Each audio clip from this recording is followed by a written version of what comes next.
van sang Arsi teki Hlimin anlo me lal thar lo piang tur chu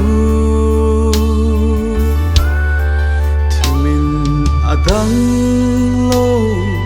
kovar Arsi eng moi tak chu Bethlehem tlang thlengin aron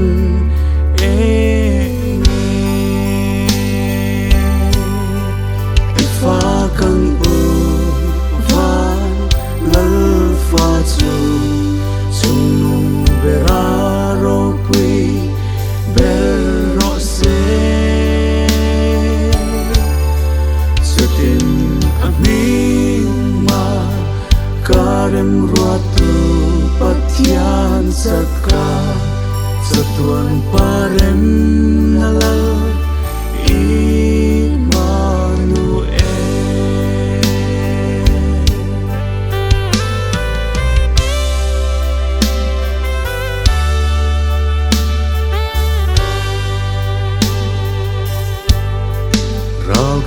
in ka phang vela Bethlehem dai re tak chu mana beram puten ko har arunan nga na van mi bui zai thom chuang an ven berah te kal san mi Bethlehem tlang panin an ron kalle Ifa kang uvan lalfa chu Chungnung berah ropui berah se Chutin hming Maka Remruattu Pathian Chaka Chatuanpa nalal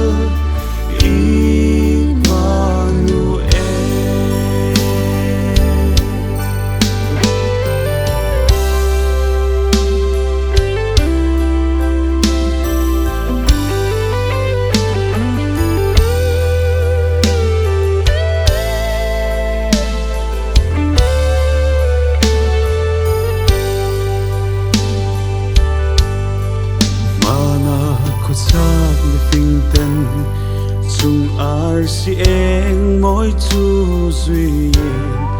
Bethlehem lam panin an nei ro lu tene Nau sen du tak chu an nei ro bo te chu hongin Hlimin le lo si bay an bu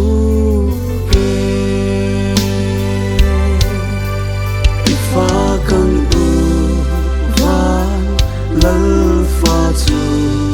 Chungnung berah ropui berah se Chutin hming Maka Remruattu Pathian Chaka Chatuanpa